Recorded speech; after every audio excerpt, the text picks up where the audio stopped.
Thanks for listening to the Pop Culture Cosmos and the PCC Multiverse. Check out more great podcasts today on one of these awesome affiliate networks. You're listening to a Weeby Geeks Network podcast. You're listening to the ESO Network, your station for all things geek. The Tangibound Network. Check it out. TangiboundNetwork.com. Listen to this show, the latest episode, every time. A proud member of the Gonna Geek Network. The opinions expressed are those of each individual. Check out all the other geeky podcasts over at GonnaGeekNetwork.com and get ready, because geekiness begins in 3, 2, 1. On this week's program, it's the return of Telltale. How WoW has regained an audience. And is it time to listen to some K-pop? All this and more as we reach our next stop, the PCC Multiverse. Don't be alarmed. The quasi-shimmering light before you is a trans-dimensional gateway to other worlds, other voices, other thoughts, and other realities. Up feels like down, and down feels like the number 7 on a Wednesday morning. Don't worry. That quivering, blood-boiling sensation under your eyebrows is all a part of the charm. Welcome to the PCC Multiverse. And we're back with another episode of the PCC Multiverse. This is Gerald Glassford from Pop Culture Cosmos and Game Source, wishing everyone out there a tremendous Labor Day weekend. But it wouldn't be a PCC Multiverse without my good friend. He is our K-pop band member of Pop Culture Cosmos. You got to check out everything that's going on today at popculturecosmos.com, popculturecosmos.wordpress.com, all of our Pop Culture Cosmos social media, and of course his book, Congratulations You Suck. It is my good friend. It is Josh Peterson. What's going on, man? You know what? I'm about to fire the guy that writes the intro script. So what you should have said was, wow, the telltale of K-pop today on the Pop Culture Cosmos. And that's all you needed right there. And people have been like, whoa. The master of K-pop right there for you. Yeah, you're welcome. We'll talk about K-pop a little bit later in the program. We're also going to be talking about the resurgence of World of Warcraft with WoW Classic, just gaining a whole bunch of headlines and a lot of viewers. Also, as well, we're going to talk about the controversy with Borderlands. Why is there controversy with Borderlands? Hey, would you say that WoW has been rating headlines? Ooh, in a manner of speaking, yes. The only thing that's passing it right now is a Popeye's chicken sandwich. But we won't talk about that right now. But we will be talking about Borderlands crossing over with Fortnite and causing a whole lot of controversy, a lot of angry people out there. We'll also continue our list of the top 200 video games as you chose out there from number 161 to 170. We'll talk about the next numbers on the list there for you. Plus also as well, we'll talk, like I said, on the back end of the show about some K-pop as well. But first, my friend, it is going to be a little bit of a slow weekend for pop culture. I guess because it's Labor Day weekend, a lot of people are taking the weekend off, and that goes as well for everything in pop culture. I know Disney World just opened Star Wars Galaxy's Edge, and I know a lot of people were very excited about that.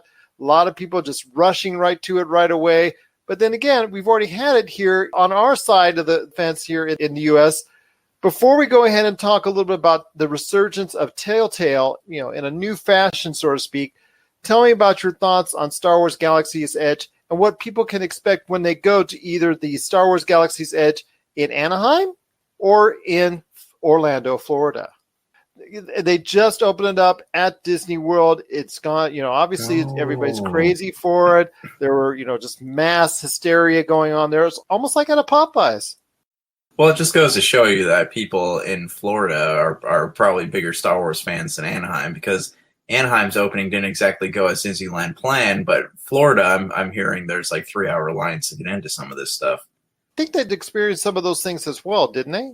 No, when they first opened, they actually misjudged how many people are going to show up to this, because everyone avoided Disneyland because they thought that the opening of Galaxy's Edge was going to create a bunch of lines. So there's all these people going to Disneyland on these days that Star Wars Galaxy's Edge was opening, and there was nobody in the park. There were no lines because everyone thought that it was going to be crowded. Ah, I see. So miscalculation there. But not for Disney World. And it's even going to get better because once they have the Star Wars Galactic Star Cruiser, aka the Star Wars Hotel that they're going to have there right adjacent to Star Wars Galaxy's Edge down there, aka Star Wars Land, it's going to be an even better experience down there in Orlando. You know what? After D23, a lot of people are still buzzing about all the changes coming to Disney Plus and the Disney parks. And it's just amazing to see how the landscape is truly being dominated by Disney. Is it a good thing, my friend? I know we talked about it at length before when it comes to the movies, but as an overall experience, as a family man, I still think it's good because I think they're setting a right pattern in a lot of ways. But you're right when you spoke about how their greed sometimes overcomes their good decision making. Yeah, but I mean, I would say that's in the realm of movies and entertainment. But when it comes to like their theme parks, actually do an incredible job. Last time you were in Disneyland, right? It was last year. If you go, like, because Disneyland is surrounded by, you know, Harbor Boulevard, Chapman, Ball, the big major streets, Catella. They do such a great job of closing off your view of all that stuff, though. Like, you go to Tomorrowland, you have the big Space Mountain building. You go into Frontierland, you have just plants, like walls and walls of plants. Like, when you're in Disneyland, they do an incredible job of making you feel like you're someplace detached from everything else. So maybe money has gotten the best of them, but like they do a good with their theme parks. They do an incredible job. And as far as Star Wars is concerned, like I went to the one in Anaheim a couple of weeks ago, and it's really cool because you take this long path. How do you get there? You know where the Winnie the Pooh ride was, right? Where they have Splash Mountain and stuff. So there's a walkway back there. Don't take away my Splash Mountain, Disneyland. No, the Splash Mountain's still there, but there's a walkway back there, and it kind of sets the whole thing up, right? Like you got your X-Wing, you got your Chewbacca, you got some like merch stands and stuff like that. It creates the experience, and then it slowly starts to build up until you get into the actual Star Wars land, Galaxy's Edge, whatever it's called. And then it's all Star Wars. Like even you go into the bathrooms and it's even everything looks like not just the cantina from Star Wars, but different places on Tatooine. And the building structure looks like something that would be, what's it, Mos Eisley? Is that the place in the New Hope? Yes. Yeah. So the whole thing looks like that, and they got this giant Millennium Falcon hanging out, and it's a really cool place. And they're able, like, in Star Wars, they play music, and it actually feels like it helps create in like Frontierland, right? You can hear music sometimes, but it depends on if you're next to a speaker. In Star Wars land, they have music playing all over the place, so it actually gives you this feel. And since it's kind of smaller than a lot of the other places in Disneyland, it gives you this feel like you're being immersed into this world in Star Wars. Like it creates this feeling like you're walking on a movie set, and it's really cool. But just don't take any of the thermal detonators, aka Star Wars Coke, that's there onto a plane, because TSA is going to take that right away from you. Right. So, when they ask you, they'll be like, you got to promise them also that you won't have any disintegrations. So, well, if you shake it up, you're going to have an explosion, whether you like it or not. If your friends are trapped in carbonite, don't use that to bluff, is what TSA is trying to say. There you go. But it is Star Wars Galaxy's Edge. It is now available, like we said, right now at Disney World and also, of course, Disneyland as well. Just looking forward to all the expansions that Disney's going to do for its theme parks, including, like I said, the Star Wars Hotel, aka the Star Wars Galactic Star Cruiser. Of course, also as well, they're going to be talking about Marvel's Avengers Campus. Still don't love that name, Avengers Campus, but you know what? Hey, call it what you want. It's still going to be a Marvel's Avengers Land type deal that's going to be also at theme parks around the world for Disney. Just looking forward to everything going on, the Moana experience, the redoing of Epcot Center. Just looking forward to, in the future, taking my kids to see all those experiences. And I know a lot of other families and big Disney fans like yourself, Josh, as well. So looking forward to all that coming up with Disney. But my friend, the big news this week is somebody that I interviewed when I was going to National University. I interviewed him during my tenure there. His name is Colin Campbell. He's one of the lead writers for Polygon.com. He actually got a chance to break the story. I'm going to give him credit for doing so in the revival. I don't know, he said controversial revival after all that went through with Telltale Games. I mean, Telltale had their own style, their own way of storytelling, a lot of great titles that they did, including the Walking Dead series, and so many others that I know a lot of people just truly loved. A lot of issues with the graphics, and sometimes they couldn't get it going as far as the frame rate, but as far as their narrative storytelling, they just couldn't do it much better than what Telltale did during their series of games, because they made so many games that were so impactful to a lot of gamers. Unfortunately, they met their demise within recent times, but they are being revived from the dead, not entirely with the same type of crew that they had before. A company called LCG Entertainment this week, they're acquiring the Telltale Games name so they can go ahead and basically use the Telltale Games name for any upcoming games that they make. And they're acquiring some of the titles that Telltale's had in the past. A lot of people are saying that they're really excited for it. Others are saying it's not going to be the Telltale that they know and love, so they're not going to be able to get on board with it unless they see some games really come out that have that Telltale quality. I want to ask you, my friend, after all the games that you've played with Telltale and all the games that they produced in the past, how does a revival of Telltale sound to you? This was weird when the story broke on this.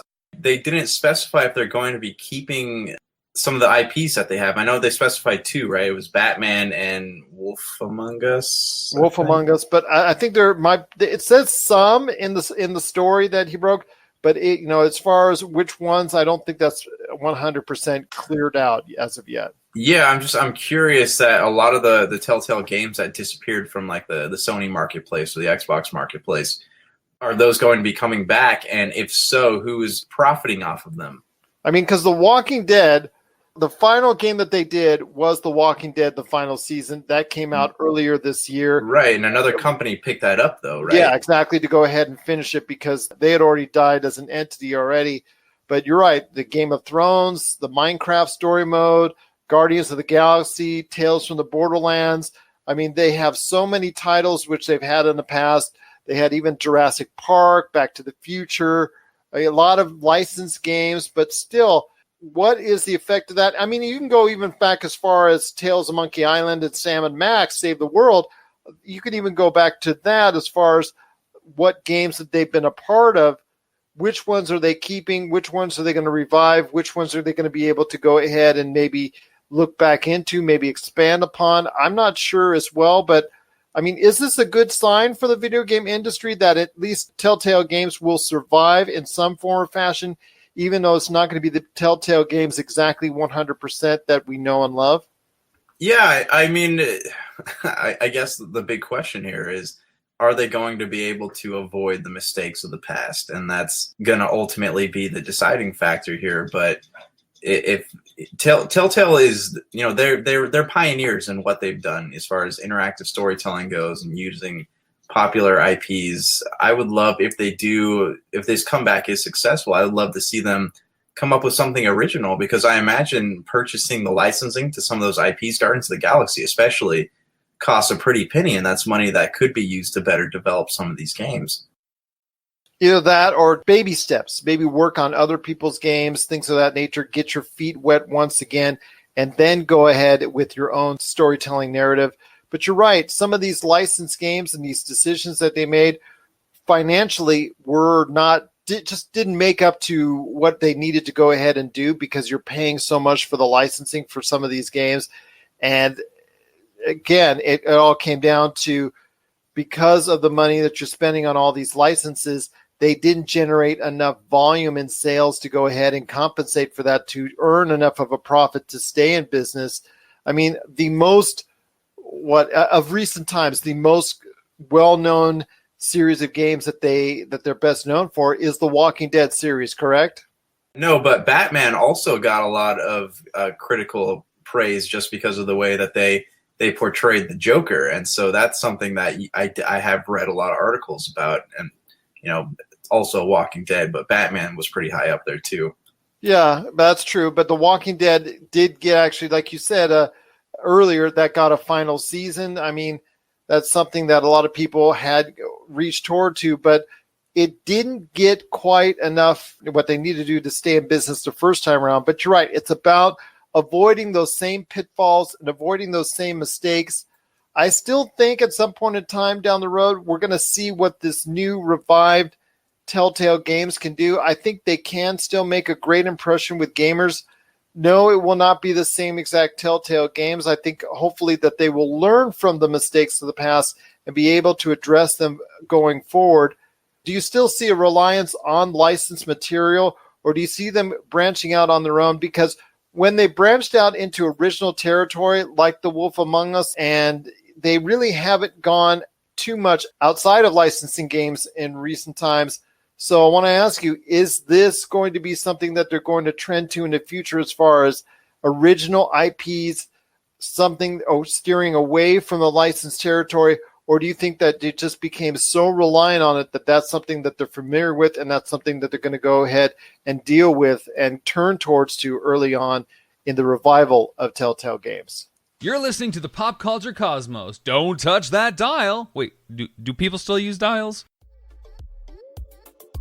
Listen up, all you gamers out there. Miracle Fruit Oil is ramping up the deals on its awesome Vitabrace gaming wristband. Vitabrace is clinically proven to help improve your gaming performance. Vitabrace will help you achieve your gaming goals, whether it's that single-player campaign, retro classic, or battle royale. Head on over today to miraclefruitoil.com, and if you use the code Vitabrace50, you'll get half off on a Vitabrace gaming wristband, or use the code Buy One Get One, and it's buy one, get one free. That's right, just use the code Vitabrace50 or buy and the number one, get and the number one today to get some great deals on some Vitabrace gaming wristbands. So check it out today at miraclefruitoil.com. Vitabrace. Win with it. Do you want to know what I would do if I were Telltale? Absolutely. You're running Telltale. You put the cashola in there, my friend. You went ahead and you said, I'm going to revive Telltale Games. I'm interviewing you as the new head of Telltale Games. Congratulations. So first order of business, I'm going to go up into my office, put my feet up on my desk, and then I am going to take a page out of the Marvel playbook, right? How they're getting all these writer-director teams that nobody has heard of, and they are injecting them into the Marvel universe and creating box office gold. So what I would do is I would find who are some of the most popular authors out there right now, right? There's a lot of really great talent breaking into the market. This is not a plug for myself, but because you knew I was going to. Yeah. I mean, hey, I wouldn't say no to it, but hey, there's a lot of talent out there. You have Ben Brooks, Jonathan Tropper. There's the guy that wrote Pierce Brown, who wrote the Red Rising trilogy. There's a lot of talented sci-fi and fiction writers out there that could take a property like this, an original IP, and create something magical from it. And it's basically that's what Telltale Games are. They're novels with pictures. Look at how successful Life is Strange has been. You create something that has an impactful narrative. It's sad. It plays to the emotions, and it's not based on anything. There was some interaction as far as the game. I mean, it wouldn't be called a game. Right. No, you're not reading a motion comic by any means, but I mean, the animators are the people animating the game are making the game based off of a story instead of forcing people to write a game based off of a property. I feel like if they took the Life is Strange approach or Wolf Among Us approach even, and got somebody who's actually talented at writing stories and creating narratives and pulling on people's heartstrings, they could create something magical. They could create the next Life is Strange. That's true, and I'm hoping that with this revived version of Telltale Games that they'll go ahead and make smarter decisions and hopefully bank on some original IPs outside of just being solely reliant on these licensed properties, and be able to take that one notch higher and be able to bring Telltale back to a relevance. Do you think this is going to be possible? Do you think not by E3 next year, but let's say E3 3 years down the road, do you think Telltale will come out with its second or third game by that time and you'll say to yourself, Telltale Games is now a company I can trust once again? Yeah, like I said earlier, it depends on if they can keep themselves, not make the same mistakes they made before, like overstaffing and over what's the word? Burnout, I think they're called it in the industry. Burn out your employees, not making good financial decisions. They need to avoid doing stuff like that. And then maybe, they definitely, if they're popping back up as Telltale, like they got a reputation that they have to smooth out before people really say, I trust them to make a really good game. And first of all, they got to make a really good game. They got to start there. But, in 3 years, who knows? Will E3 be around in 3 years? Who knows? But maybe they'll pop up at Gamescom. I don't know. And Telltale has always made smaller games too, so you got to take that into account. And the model does seem to work. So I think that they have a good foundation for a successful future. But like I said, they got a reputation they got to get past first. This is true, but it's going to be a wait and see exactly how this revised version of Telltale Games will pan out. We're hoping for the best because as gamers, we're always looking for great alternatives when it comes to the design and as far as how we're looking for the way we want narratives to be told in our gaming platforms. You and I especially, because we look really towards, we actually sometimes prefer a gaming narrative over gameplay itself when it comes to what we want out of the video game, and not just always the same multiplayer, the same battle royale, the same shooter, the same RTS, same RPG, all the same that you and I have seen for so many years. It's always great once we get every now and then a story that we can really invest our time into. I mean, you just couldn't talk enough about God of War, Hellblade. You couldn't talk enough about. You thought that was incredible. I mean, I've told you at length about my desire and love for the Mass Effect and Uncharted series. I mean, those are great narratives as well. So if Telltale can just go ahead and, now that it's back in some form or fashion, not quite what it once was, but if it can come back stronger than ever, hopefully with some better narratives, with maybe some better choices in decision making, it can be 2, 3, 4 years down the line, even bigger than what Telltale was before. What are your thoughts out there on Telltale Games coming back to life once again? Share us your thoughts, popculturecosmos@yahoo.com. Also as well, Pop Culture Cosmos, Humanity Media, and Game Source on Facebook, Twitter, and Instagram as well. Well, my friend, I want to ask you before we head to the break about the resurgence of WoW. That's right, World of Warcraft Classic is back once again in a new form, a little bit revived, a little bit refreshed. I want to ask you, because everybody went gaga over it, almost as much as Popeye's chicken sandwiches. You see that theme running through here, just like it was on our last episode. But it was really just something to see that a game that old can still have some great impact because it got a fresh coat of paint. A lot of people were getting back into it again because WoW Classic was available to WoW subscription holders once again. And just the people that were in it were so invested, so excited to be back into that realm once again, reliving a lot of the same memories that they had so many years ago. But the fact is, why it's so important is that there was over 1 million people at certain given points in time watching and following on streaming platforms. So I ask you, my friend, for anybody out there that's interested, is it time to get back into WoW Classic and World of Warcraft once again? Did you? How much did you play it back in the day? I played it a little, but how much did you play it back in the day? I only played it at my friend's house, so I never had a computer that was good enough. I've never been part of the PC master race. I've never had a computer good enough to run any of this stuff. So the only time I ever played any type of PC games was at friend's house. I had consoles. I had Sega Genesis, Nintendo 64, Sony PlayStation, yada yada. It's a fun game. Like, I'd go to my friend's house and I'd watch them do raids and stuff. And I know, like, I had friends in high school who'd wake up. Brian Wegner from the Super BS Gamescast, he would wake up especially early to go do, to raid dungeons. And like, I know a lot of people who have a lot of really great memories with that game. And yeah, this seems like as good a time as any to bring it back, because we haven't had a new Warcraft property in years, and it doesn't look like we're going to be getting anything new. Outside of the expansions, it doesn't look like we're going to be getting anything new, like a World of Warcraft 2 or a Warcraft 4, whatever might be next in the pipeline for that franchise. It doesn't sound like we're going to be getting that. So, I think that gamers know that, and the fact that they're just clamoring for anything new to play. And the WoW subscription, I know, has dropped a little bit, if I remember correctly. But yeah, it did. But I mean, it was so expensive before that kept a lot of people away, even though it was so immensely popular. But yeah, it's because of its age, it had to go down in price at some point in time. Right. So that being said, like I think that this is a good time because we have all these game remasters, right? We keep clamoring for Mass Effect. We've had Spyro reimagined. We've had Crash has come back out.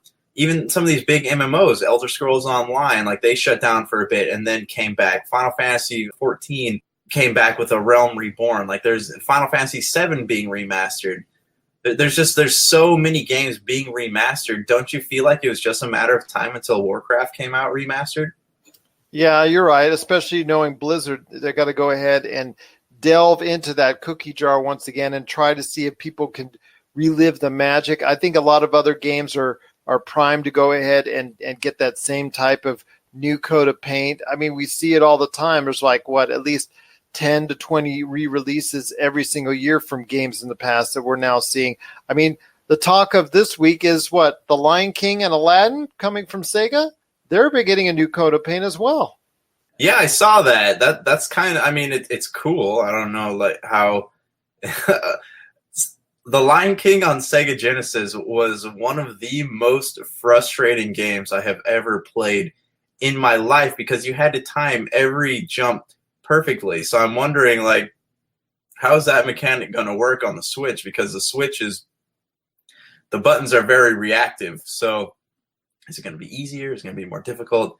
Like, I'm excited to play them. I don't know. Maybe it's something I'll pick up on Black Friday, but it's not like a instant buy for me. And the next day, Josh will have to go and get a new Nintendo Switch because he threw his across the room and it broke. Oh my gosh! I'm telling you, man, jumping over there's like the spiked plant pits, like those always got me, man. I always kept going back for more punishment because I swore that I could do it better. Well, but I want to ask you, getting back to WoW Classic and the fact that right now a lot of people are following it, a lot of people are watching it. That's a new element. I don't think a lot of people realize that would happen and take place because, yeah, there was always streaming going on with WoW. Ever since the streaming market even took place, when Twitch first arrived and other streaming platforms first arrived. I mean, WoW was one of the first games to actually have any type of movement of people following it. But to go back into the world of Azeroth, to go back into all those memories that a lot of people have of playing WoW for so long, I mean, that type of following and just people watching it, dude, over 1 million viewers at the same time watching, something that people have been playing for basically 15 years plus. That's incredible, man. That just shows the power of what a lot of people like to do when as far as nostalgia. I mean, we touch on this on almost every episode. Nostalgia, if it's done in the right way, really does pay. I think it was you I was talking to about this, or maybe someone else, but the idea that like there's so much nostalgia in the market right now that it's bound to collapse. Like there has to be something new coming out because, much like Disney, nobody's really being innovative anymore. So a lot of the popular games, like people are depending on already made franchises. So, I mean, you think if Blizzard were to put focus into something that's not World of Warcraft related, not StarCraft related, do you think if they put focus onto something new that they could create something that recaptures the magic of WoW? I think they could have something that does very well. I mean, what about Overwatch? I mean, they brought that out. That garnered a lot of mainstream input, a lot of people watching it on streaming outlets like Twitch and all, the whole 9 yards. I mean, a lot of people were watching and initially were very interested in Overwatch. I mean, the Overwatch League, a lot of people are getting into it. I know a lot of people that were associated with GameSource that were really excited to play it and get into it. So when Blizzard wants to do something right, it is a big event. And they're one of the few developers or publishers, whichever way you want to say it, that when they bring out a game, it does garner attention. So yes, if they bring out another IP in about a year or two, whatnot, because just like Rockstar and some other high-profile brand names that are out there, they don't bring out games every year. They bring out games every, 3, 5, 7 years. And when they do, it's a big event. So I could see them with whatever next IP that they're going to bring out have that type of effect that they're seeing now from WoW Classic. World of Warcraft Classic is putting a new coat of paint on the world of Azeroth, and a lot of people are sure enjoying it and probably will be enjoying it for some time to come. What are your thoughts out there on WoW Classic? Are you playing it? Are you getting back into it? Are you tempted to get back into it? Let us know. popculturecosmos@yahoo.com. Also as well, Pop Culture Cosmos, Humanity Media, and Game Source on Facebook, Twitter, and Instagram as well. Well, coming up next in our second half hour, we're going to be talking about the Borderlands Fortnite controversy. We're also going to break down our list of the top 200 video games of all time with our next 10, which is 161 to 170. And is Josh ready to do some K-pop? We'll find out coming up in our second half. This is the PCC Multiverse. Hey listener, Dutch here from Voice from the Underground, the podcast. My co-host and I want to invite you to check out our little corner of the podcast verse. At Voice from the Underground, we talk about all the crazy happening around us and try to make a little bit of sense out of the nonsense with little to no results. If the idea of hearing three semi-intelligent, outspoken nerds talk about politics, social issues, current events, sports, movies, pretty much anything that we decide to talk about because, well, it's our show, appeals to you, grab your shovel and come on down to the underground, and then consult a qualified psychotherapist. Find us wherever you get your podcasts, just not where you buy your weed. Voice from the Underground. And we're back with the show. It's Gerald coming right back at you here. Just cannot thank enough everybody for watching and listening to our programs. Josh, you wanted this as part of the show because it came up this week that there's an in-game event again with Fortnite. And Fortnite, this is one of the master strokes that helped bring them to the massive popularity that both you and I saw last year that just put them in a space that very few video games have ever approached. They're not exactly at that level at this point in time, but still, they're very popular. And another in-game event just happened like we've seen before with Marvel and other things that they've done as far as in-game events, concerts, a lot of innovative stuff that we've never seen before out of a video game.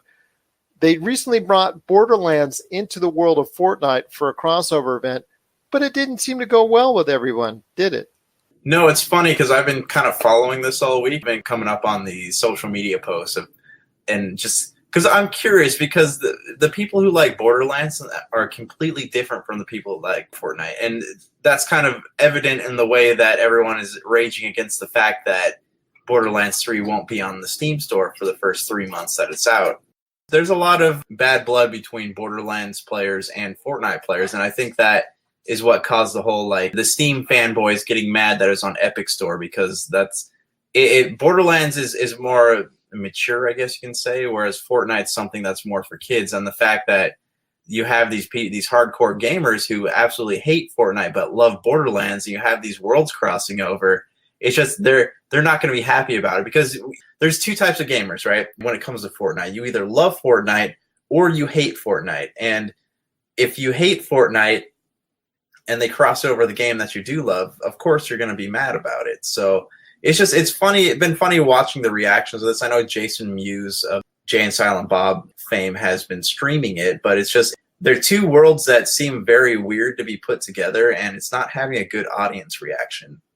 No, it isn't. But I think that leads to a larger argument or larger question, not only Borderlands being in Fortnite, and that's not to me a big deal, and nor should it be. I mean, it's just advertising. Hey, if they're making this exclusive deal with the Epic Game Store, and I think that's what came out of it. It was, hey, look, Borderlands, we want to go ahead and advertise Borderlands in Fortnite, which is kind of weird advertising a video game within a video game. But we've come to that point in 2019 where those kind of things happen. But it does, in my opinion, lead to a larger issue we need to discuss And that is the dichotomy that we're seeing right now as far as the battle and the kind of mind games that are going on with fans and gamers alike when it comes to Epic Store versus Steam. So for PC gamers out there, Steam has been the marketplace for so many years.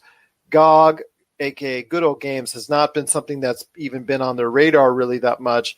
But Steam has been the dominant force in PC gaming seemingly forever now. And now you have Epic Game Store coming onto the horizon right now, trying to build up its library, trying to make exclusive deals. But every time that there's exclusive deals made, in fact, there's been case after case after case of developers being harassed by people upset that it's not on the Steam store. It's actually getting to the point where it's really becoming a lot of verbiage and a lot of bad will, a lot of bad feelings towards these developers and programmers when it comes to people on that platform exclusively. So I want to hear your thoughts, man, when it comes to the conflict right now between the Steam store and the Epic Game Store. I mean, to me, it's getting a little bit nastier than it ever was with Sony and Microsoft. Okay, so as far as that goes, like what's dumb about it to me is the fact that these are both companies that make or at one time made games, if that makes sense. Like Steam, Valve, Epic, obviously known for games like Gears of War, and then with Steam, it's Left 4 Dead, Half-Life. Don't even get me started. Right. So there's a whole feud there. But I mean, at the end of the day, don't you think that's kind of dumb? Because both storefronts are free. You don't, whereas Steam, you have to install something. Epic Store, you can just click on it and download the game, and that's all you need. But it's not like it's costing you any money to use one platform versus another. And they're both, the servers aren't on Epic, the servers are on your computer. You just install the game and it plays like an old PC game where it connects you to a server, much like Counter-Strike, then you play with your friends. I don't get what whole controversy is about, but everyone's getting like super hostile towards each other over it. Well, I think it's because, again, it goes back to exclusivity because Steam is so much more populated than Epic Game Store at this point in time. When anything goes onto an Epic Game Store format and stays exclusive for any length of time, a lot of people get hostile over because they don't want to switch from Steam to Epic and go back to Steam. But there's also within the development community, I know because there's different payouts and percentages, I think with one leaning towards the other, I think that's also becoming a sign that within the industry, it's becoming problematic as well. Yeah, and I also feel like a lot of people are seeing like what Steam has done, and they're like, oh, we could do something like that. It's kind of like how the streaming services, right? People have been watching what Netflix is doing, like, oh, we could do something like that, and boom, we have a whole butt ton of streaming services, and it's gonna. I have a feeling it's going to be the same thing with gaming soon. We're going to have a bunch of people with separate storefronts or separate gaming streaming services. There's just a lot going on there, and it's Epic Store will not be the last thing that pops up. I don't think so, but right now it's still Steam, I think, with most of the market share. Epic Game Store, I think a lot of people are interested in it, but as long as they keep making these exclusive deals, they're going to have some people wanting to go ahead over on that side, but you're also going to have a lot more people that are diehard Steam fans also trying to go ahead and just be so definitive in their actions and their words about the type of dismay that they have over the games not being able to come over to Steam right away. So, because Steam is not making these type of exclusive deals.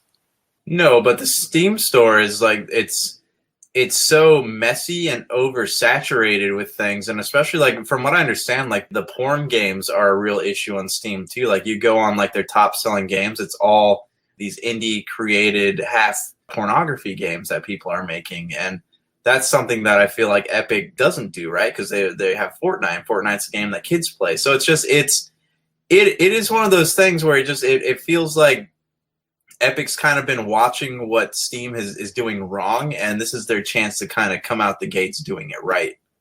Let me ask you this. Even though Steam has the large lead at this point in time, is it something 5 years down the line we're going to be saying, hey, look at Epic Game Store. They're the big kid on the block, and Steam is the one that has some fading glory. Well, we also have to take into consideration on Steam is that you can create your own games, right? Like they have dev kits they put out, and there's even like Steam Game Builder. Like you can play those. So Steam literally accepts any type of game. So if you're an indie creator, Steam is where you go. So until Epic has that kind of accessibility, I don't really feel like Steam is in any danger of being knocked off their pedestal.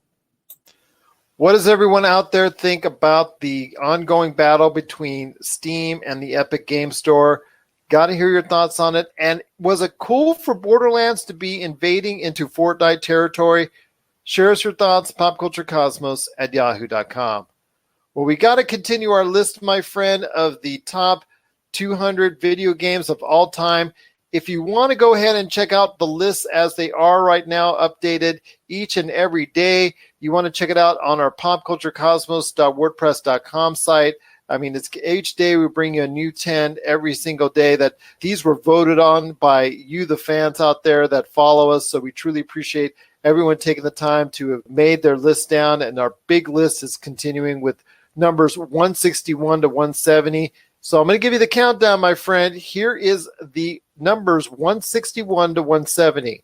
Starts off with GTA 3, Grand Theft Auto 3 at number 170. Going to start again with 169 is Dungeon Explorer for the TurboGrafx 16. Going way back on that one. Number 168 is the original Darksiders game. 167 is Crazy Taxi. 166 is Comic Zone. And 165 is ActRaiser. Before we head down on any more of the list, is there any of these games that sticks out to you? For me, I could tell you right now, it's Crazy Taxi. That was one game during the 90s that I just could not get enough of because it was just so much fun to play. It was so wacky, so different, and it just seemed like it was just a lot of fun. And even today, when you can play it, whether you're playing it through a type of modifier or a MAME or however you get the chance to play it in today's format or even on retro consoles, it still is a lot of fun to play. I know Darksiders, a lot of people at Game Source when it first came out were just going gaga over it and they enjoy it so much. It's still a great looking game even to this day. But my friend, is there any game so far that we've counted down on the first 5 that we've talked about that really appealed to you in any fashion? Okay, so much like you, I've got good memories with Crazy Taxi. I have it on my phone actually, so I'll play it when I get bored. And doesn't that blow your mind that something that you were playing in the arcades in the 90s and needed all that horsepower at that time was top of the line? Now right. Put it on a phone. Right. Well, look, it's the same thing with Comic Zone. Like Comic Zone was also a Sega Genesis game from the 90s, and that's one of those games where it was cool in the fact that you were jumping from panel to panel. So Crazy Taxi and Comic Zone, those are my jams when I was a kid, man. Like when I wasn't dying in The Lion King or playing Sonic the Hedgehog, like Crazy Taxi and Comic Zone were 2 of my favorite games to play, and now I have them both on my cell phone, so I can just, if I'm waiting in line somewhere, just bust them out and play them. Comic Zone, I remember seeing on one of the first Sega Genesis US commercials, if I'm not mistaken. That was something that what they wanted to go ahead and really start the trend of getting the Genesis going, getting it to the point where they were going to go ahead and compete on a level with Nintendo. And for a time, the Genesis was really at a level comparative to Nintendo, although it wasn't very long. You actually clued me in onto the great book from Jason Schreier. I got a chance to read it earlier this year, and I tell you, it does really go in detail in regards to those years between Nintendo and Sega. Jason Schreier does a lot of really, really great research. And, if you listen to a lot of gaming podcasts, everyone always jokes around before they say something controversial, afraid that Jason Schreier's hiding in their bushes somewhere. So, but yeah, no, there's a lot of, the 90s had great games, man. Like you had your Golden Axe, your Streets of Rage. Whether or not you were a Sega or Nintendo kid, like there were a lot of great games that come out of that era. And there are things that, like, if I see it on an arcade today, of course I'm going to sit down and play it. It's just, how can you not? Because I know that like modern games have more advanced storytelling tactics, but I mean, these were games that inspired an entire generation to love video games. It is the book Blood, Sweat, and Pixels. It's something I highly recommend. You can get it on Amazon.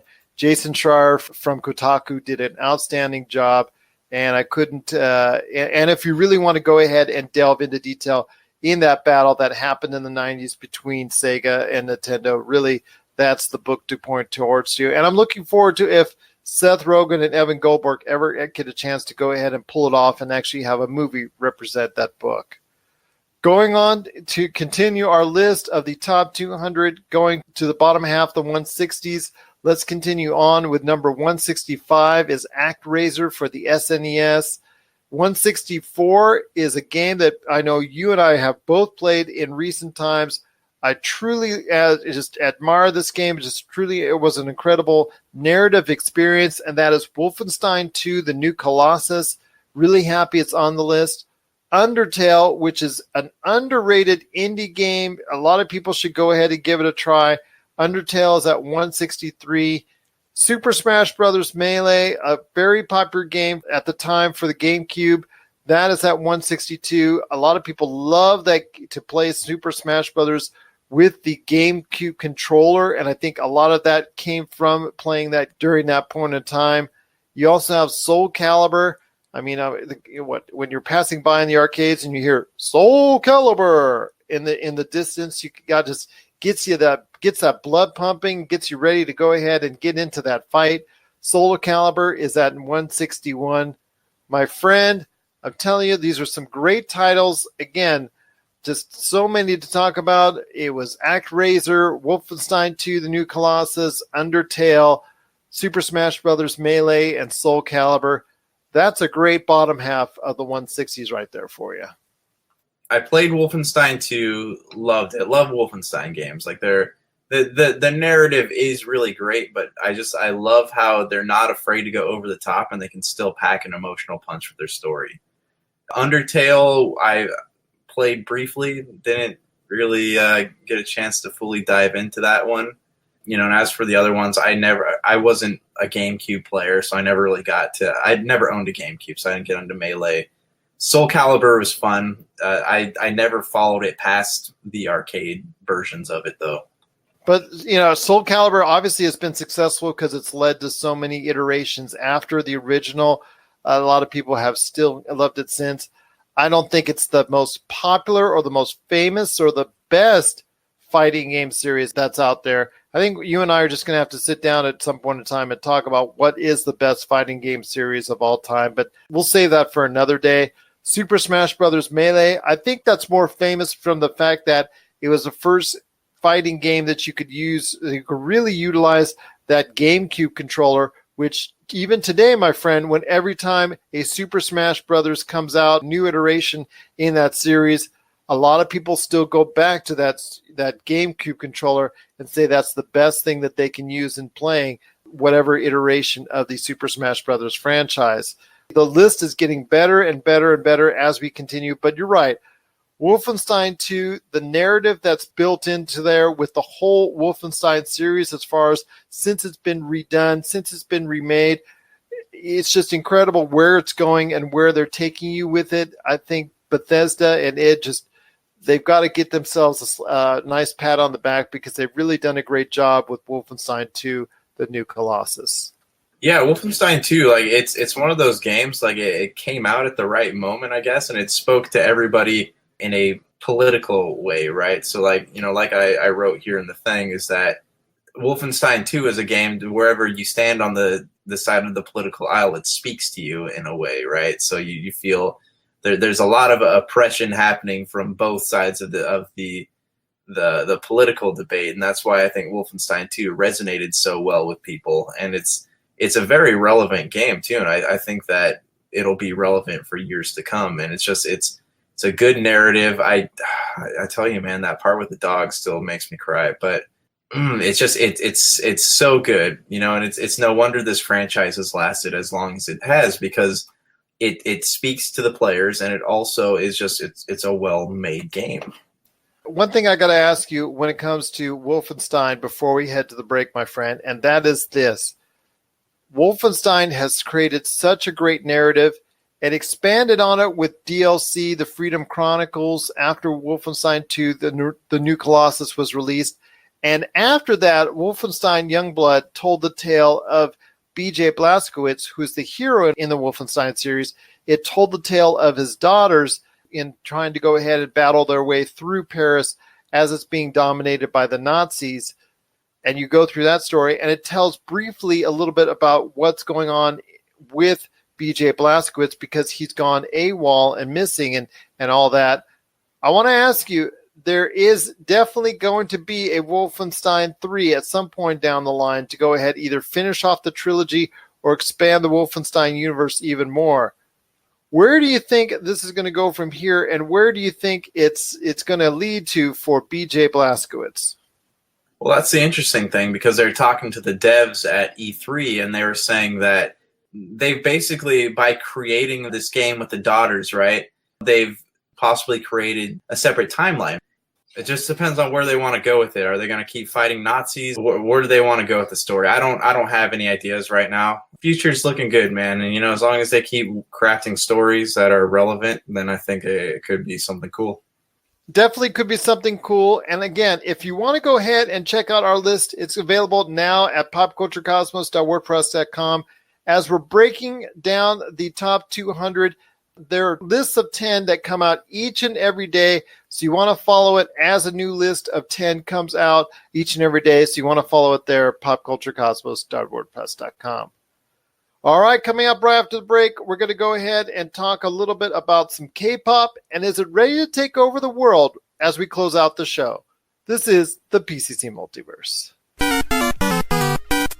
If you're tired of sifting through flea markets for rare and unique games, we can help. Retro City Games in Henderson, Nevada, only 5 minutes from the Las Vegas Strip, has all your favorite gaming staples, classics, and a wide selection of rare games with new stuff always appearing on our shelves. Come in and chat with Nicole or Doug about your love of games and watch as they help you complete your collection or find your childhood favorite. And don't forget, Retro City Games loves trade-ins. So if you have any Nintendo, Super Nintendo, Sega, Xbox, PlayStation, or even PC games, come in and visit Retro City Games today. Welcome to the new metropolis of gaming, Retro City Games. And we're back with the show. It's the PCC Multiverse. If you need a listing of where we're at, because we're being played all around the world 7 days a week, got to check out our site at Pop Culture Cosmos on Facebook. You'll get a listing of all the great radio stations that we're on, including our friends at Good Talk Radio, who play our shows back to back. Cannot thank them enough for doing so. That is Good Talk Radio. You got to check them out. Or if you want to listen to us on a podcast form, we're on over 30 different podcast outlets, including our great friends at Podchaser. You can also check out many of those options on our Pop Culture Cosmos Facebook page as well. My friend, before we go ahead and send it over to you about Congratulations, You Suck, you asked for it. There is now an article that I put up in regards to the Popeyes chicken sandwich craze. In fact, the inventory for their chicken sandwich that was going to run through the end of September is already sold out. So nationwide, they're already sold out. They announced it. They're trying to get back in enough inventory so that they can go ahead and it will become a permanent staple of the menu.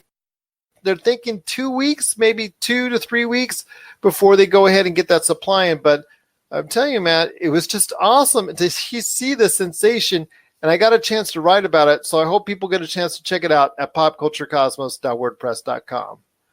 So yes, you'll get a chance to check it out, and you won't have to go through 90-minute, 2-hour lines or get stopped by the police or anything like that when you go to Popeyes here, hopefully this time next month. My friend, you've got a great thing going on with your book, Congratulations, You Suck. So please share the goods, my friend. Why should people get Congratulations, You Suck? So are you saying on your article people can taste this chicken sandwich vicariously through you?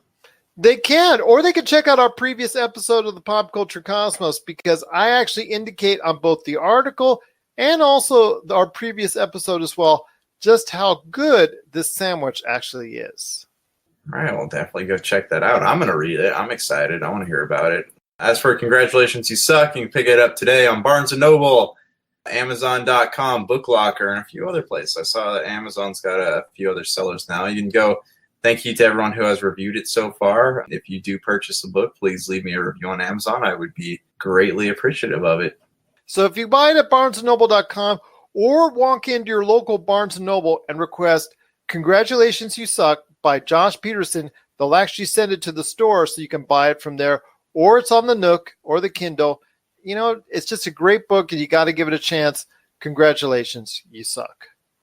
Well, my friend, I want to thank you for hanging out with me. I know we had a lot of things to go over on this week's show. We've got a lot coming up for Sunday's show in regards to talking some fantasy football. Hopefully, finally going to be talking some fantasy football.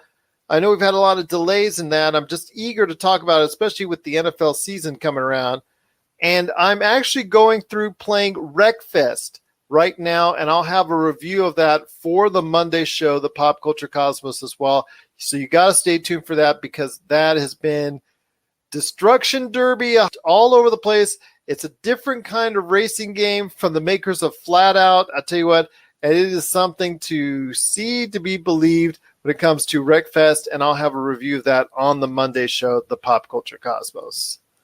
My friend, is K-pop ready to take over the world? Because I'll tell you what, young girls screaming all over the place for all this K-pop that's been going on. This craze has just kicked into overdrive in the past couple years. We've seen it get larger and larger. Seeing them play with pop bands. I've seen them play with EDM artists, and the blend of the actual style of music lends itself to EDM and all that.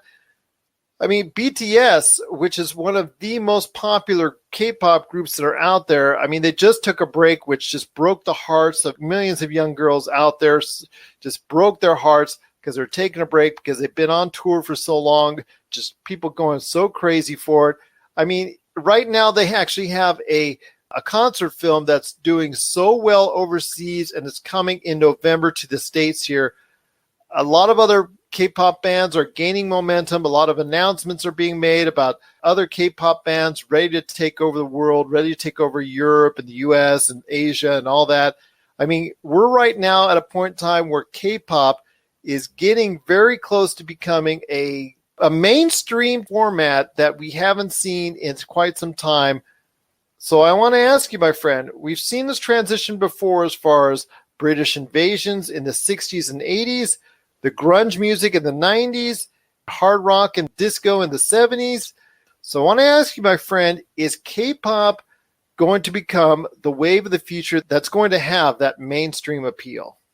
I'll be honest, I don't think so. It's a moment in time. It's Taylor Swift music. It's Gangnam Style, right? Like, that was huge. And there's a couple other bands popping up, or musicians of that style popping up, and now no one has heard from any of them since. I think it'll have its moment in time. I don't think that's going to be something that truly influences what happens going forward. How much of the rise of the K-pop style music do you think is due to anime, right?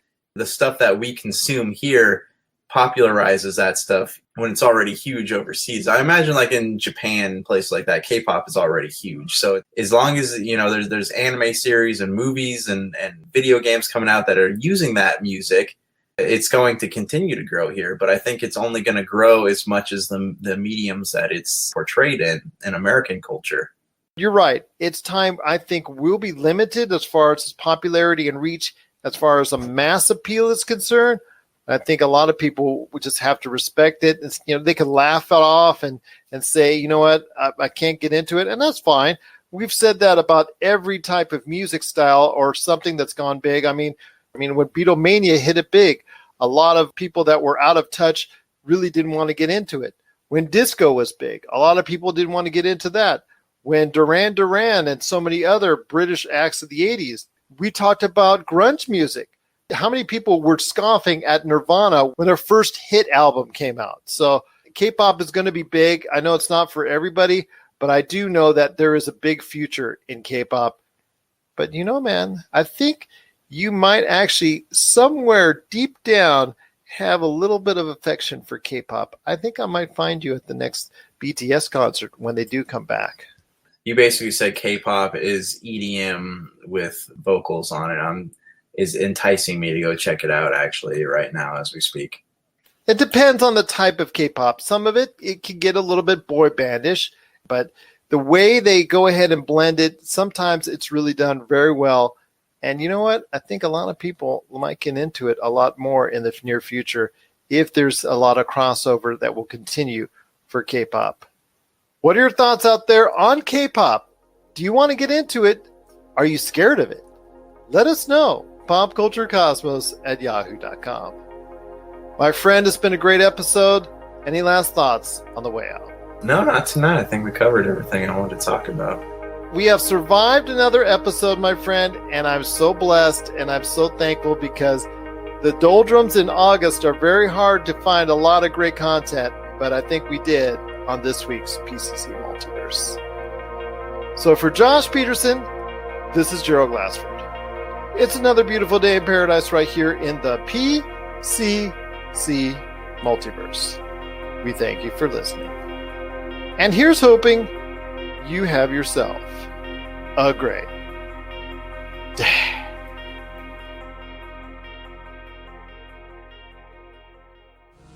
Okay, let's talk about the Flopcast. Where every week we drink a lot of coffee and we talk about comic books, Movies, conventions, music, Saturday morning cartoons. Oh, don't forget the coffee. Lots of weird, obscure pop culture stuff from the 70s and 80s. And chickens. Yeah, chickens. This will be the stupidest half hour of your week. We guarantee it. You can find us on the ESO network and Flopcast.net. You're listening to a Weeby Geeks Network podcast. This has been a broadcast of the ESO Network. Be part of the crew and help support our shows by donating to our ESO Patreon or by shopping through Amazon.com or the TeePublic store, which can all be found at www.esonetwork.com. The ESO Network, your station for all things geek. Tangent Bound Network. Let your voice be heard. TangentBoundNetwork.com. Thanks so much for downloading the Pop Culture Cosmos, and stay tuned as more great podcasts are on the way. Thanks again for listening to us here at the Pop Culture Cosmos.